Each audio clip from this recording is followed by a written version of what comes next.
In this episode of Simple Shogi Tactics, I thought I would take a look at some blunders from my recent games, a couple of recent games. This first game is kind of a warm-up here. I had Gote here, my opponent, with the pieces on top and my pieces are on the bottom. My opponent moves first. And I'll just put up the first few moves here, and you can see I was playing a ranging rook opening. I'm experimenting with the fourth file rook, trying to learn some new openings. And then I'm going to step forward here without talking about the moves. Nothing really horrible goes wrong. I looked at this with Elmo and Shogi Dokuro and didn't find any real mistakes here up until, yeah, here's the point where things start to get interesting. So my last move was just kind of a waiting move. I was just waiting to see what my opponent would do here, and he decided to push on with the attack at this point. I don't think this really accomplishes anything, but it's interesting how it goes. So he pushes the pawn forward, I take it. He takes back with the silver, and then I drop a pawn. And I was really expecting his silver to just retreat. But he had another idea here. He brings his knight forward now. He had already prepared this by bringing his knight forward one move, so he brings it forward a second move. And now that knight is attacking my bishop here. So that's a bigger threat than that is a bigger threat than my threat of taking his silver. So I moved my bishop, and all this is fine so far for both sides. But then he takes the pawn, and this is it took me a while to figure out what was going on here. I thought this must be a blunder because it's only defended by the rook and the bishop. And I've got rook silver and also bishop attacking it. So it's got two defenders and three attackers. But this is a time where I maybe overthought this a little bit. But here's what I thought. I thought, well, he's got an idea here. He wants to open up this diagonal and then use this trade of the bishops to pull my rook away, and then my silver will be left here undefended. So, for example, I take, and he drops a pawn, and I take the pawn, and then he takes my bishop, and I take back, and then he can take my silver. So there's a flaw with that. If you want to, I had already made my mistake and mentally made my mistake at this point. So you might want to think about this and consider what my mistake was. If you want to pause the video, you can. Okay, I'm going to play through it now. So in this position, I did take the silver, and in this position, I did take the silver, and he dropped a pawn as I was expecting, and I took it. And it all just happened the way I said it should, or it was going to. He took my bishop, I took back, and then he took my silver. And this position is about even according to the according to Elmo, the Shogi engine. But I think maybe it's a little bit easier for Sente here to play. He's got an open file. My rook has been dragged away from the fourth file where I had placed it, and he's got an active knight here. I don't have an immediate way to trap it. I was thinking about trapping the knight because my bishop was guarding these squares. Maybe I could trap it. Yeah, it's still in a precarious position because my knight's covering those squares. But he can also bring his rook in and promote it. So anyway, about an even position, but I went on to lose this game. But let's back up to the critical point here, which is after he drops this pawn, I don't have to take it, of course. The silver has other moves besides taking the pawn. And in fact, this move, bringing the silver just diagonally forward is a pretty good move in this case. And it's often an idea that you want to consider. I mean, it prevents the bishop trade for one thing, but that's not the main point. I mean, even if there was a bishop trade here, it wouldn't matter because I have moved my silver out of the line of fire from his rook. So by moving the silver diagonally to the side and just leaving that pawn hanging there, it's no longer a problem for me. If the pawn comes forward, then I can take it because I have three pieces on that square and he only has two pieces on that square. So that is all good for me, and I would just be a piece up at this point. So I guess the thing is, just like in chess, you don't have to take a piece if it's offered to you. You don't have to take the pawn. You can you can dodge it, and it's often very clever to dodge a pawn by moving the bishop diagonally forward because it also covers the square. The bishop looks diagonally backwards at the square the pawn is aiming at, so it also covers that square when you move forward like that. Sometimes you want to retreat and go backwards. That's also an option too. Anyway, that's it for this game. Let's check out the next game. This next game, you can see from the graph over here, was really a roller coaster game. In this game, I had Sente. So these lines above the bar mean that I'm doing well in this part of the game, although it's going up and down. But then I blunder here, give the advantage away, and then my opponent blunders, I get the advantage back. And it shifts back and forth. In the end, actually, he had won this game, but I think I made a fairly simple mistake at the end where I just dropped a piece. But it was a long game and interesting and very exciting. Anyway, let's take a look at some of these mistakes. I think I'll get rid of the graph and just focus on the moves here. So as I said, I had Sente here, so I'm attacking. I have a static rook formation here, and I've got a Yagura set up, it looks like. Yeah, right here.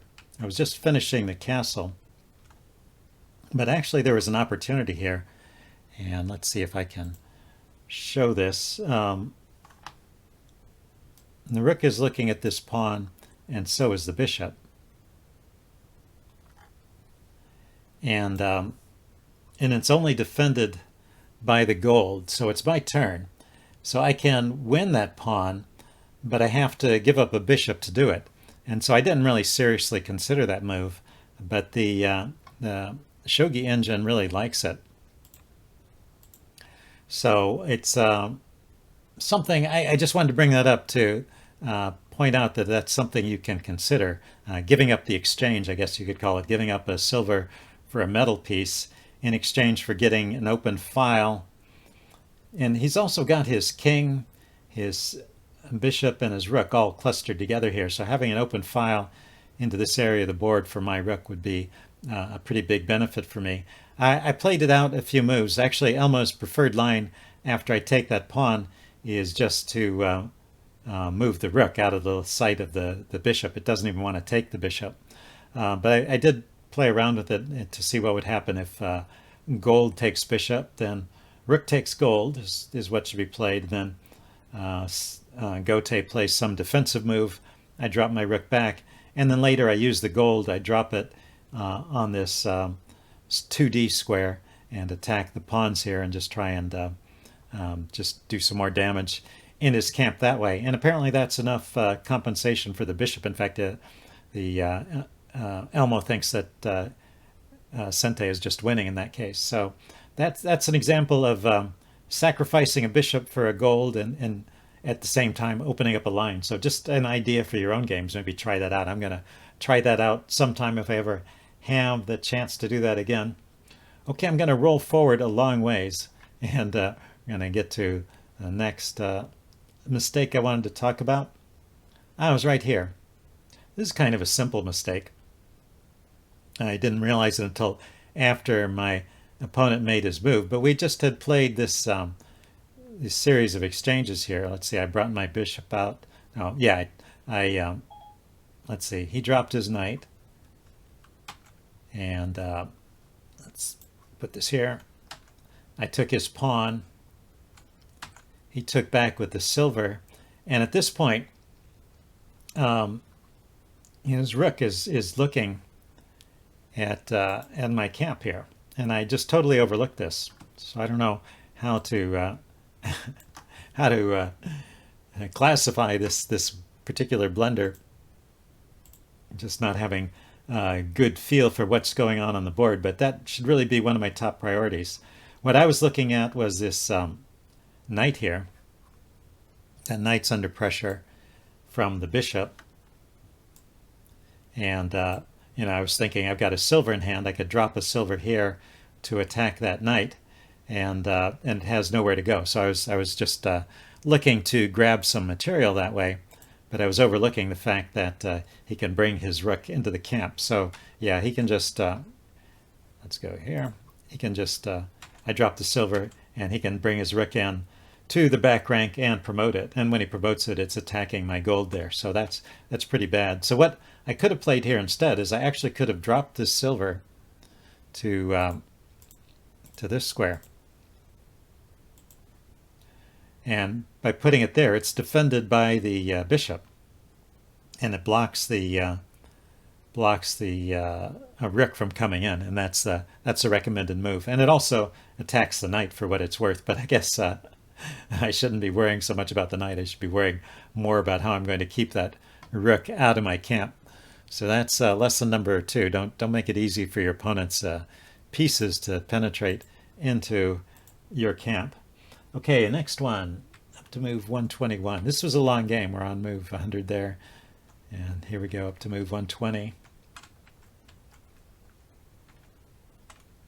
Okay, this is the part of the game where I was winning. And you can see I've got some pretty nice things going on here. I've got the 2 bishops shooting along these diagonals.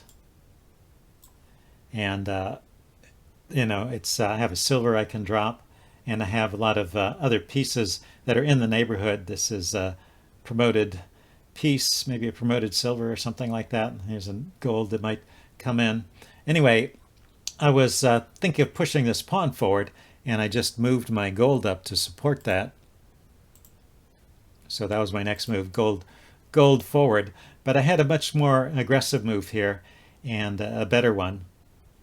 And that was to take this silver in hand and drop it here at 5b. Here, I can mark that square, I guess.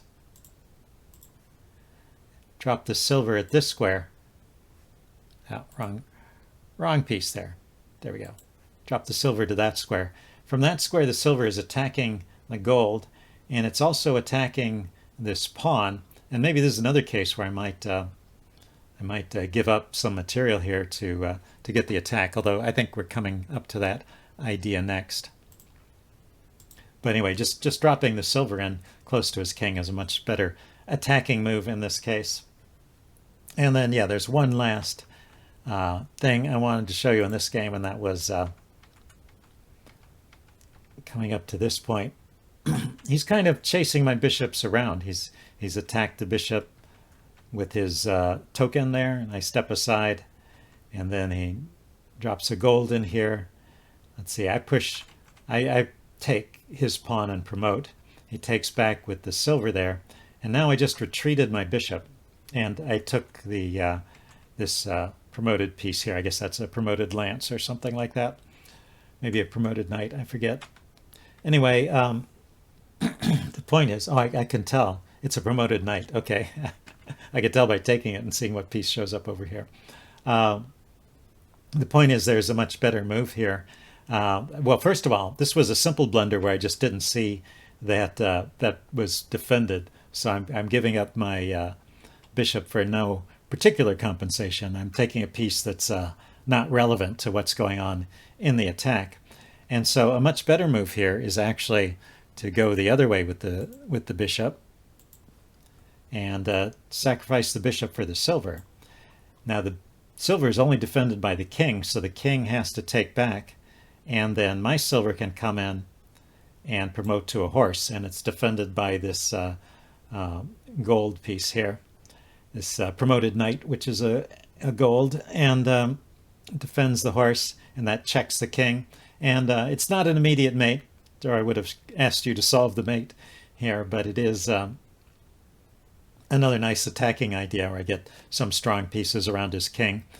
And so that's just winning for me if I play it well, of course. Have to play it well. And it's another example of sacrificing the bishop for one of the metal pieces.